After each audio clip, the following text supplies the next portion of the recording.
many of you have had the misfortune? You hosted somebody in your house, a relative.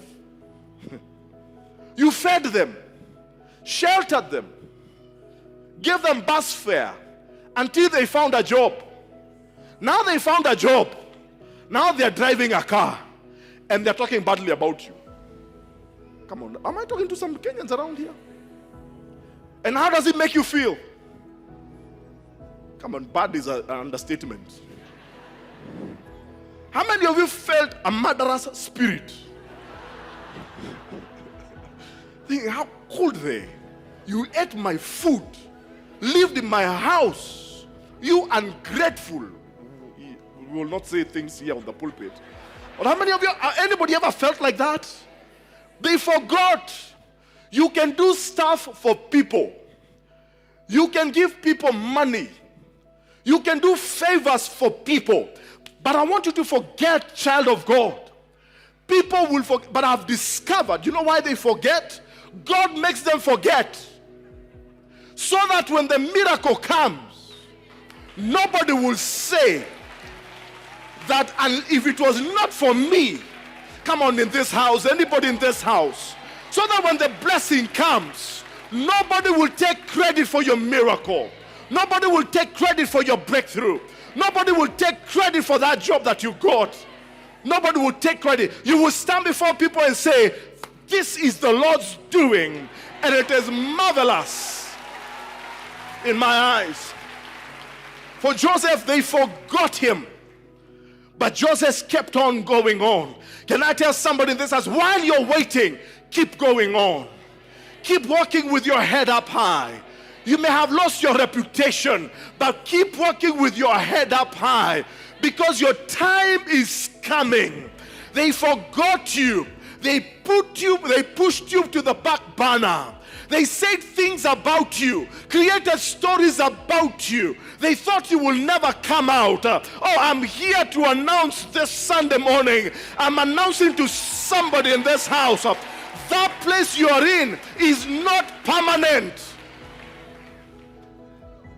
I said it's not permanent. Oh, I wish you're receiving it as hard as I'm preaching it in this place. I said it, tell your neighbor, it's not permanent. For the next 2 years, Joseph was still in that dungeon. I'm sure for Joseph, maybe wondering, I'm sure he had some days. He must have wondered, Lord, how could you forget me? Lord, have you forgotten me? I didn't think it would be this hard. I never imagined when I was in my father's house that it would be this hard. Lord, I didn't know when I was sharing my dreams, I didn't know it would be this hard. Lord, I did not even imagine myself from my father's house, the comfort of my father's house, and now I'm here rotting in a jail, in a dungeon, in a faraway land. My father thinks I'm dead. I didn't know. I didn't think it would be this hard.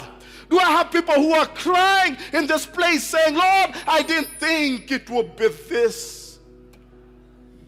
Maybe that's what your prayer has been reduced to. Every time you kneel, you're there, and it's even hard to ask for anything anymore, because the more you seem to ask, the more you seem to dream, the more the harder it gets. And you're saying, Lord, I didn't think it would be this hard. I have lost everything. I have lost my freedom. I have lost the comfort of home. The memory of home now is just a memory, a faraway memory. I have lost my dignity. Everybody thinks I'm a rapist. I'm a dishonorable man. I'm a reproach to everybody here. Now I am in this hole. I'm in this dungeon. Nobody to help me. Nobody to pray for me. I'm all by yourself. See, I realize one of the strategies of the enemy is to push you in such a dark place where you even lose your reputation. Do I have some witnesses in the house? Do I have anybody who knows what I'm talking? Have you ever been accused of things that you didn't do? Have they ever talked about you? And they said things that you know before God, they were not true. And you couldn't defend yourself. Is there anybody in this house, in this place? You couldn't defend yourself. Nobody believed you. But they were talking as though they were speaking gospel truth. They said, he did, she did. She's like this, she's like the other. And there's no opportunity to defend yourself. They create stories. That is a strategy of the enemy. Listen, he will create stories about, they will say that you're a witch. Maybe because you bought your car, your first car, now they say that you're Illuminati. Just because you have built a house, now they say that is COVID money. Kemsa. Come on, can we talk in this house? Have you ever noticed there are people who are just angry at you just because God blessed you? I have news for you. Stop trying to defend yourself. Shut up. Tell your neighbor, shut up. Just be quiet. Why? Because the more sometimes you try to defend yourself, the more they will find things to say about you. But how many of you God knows that God validates?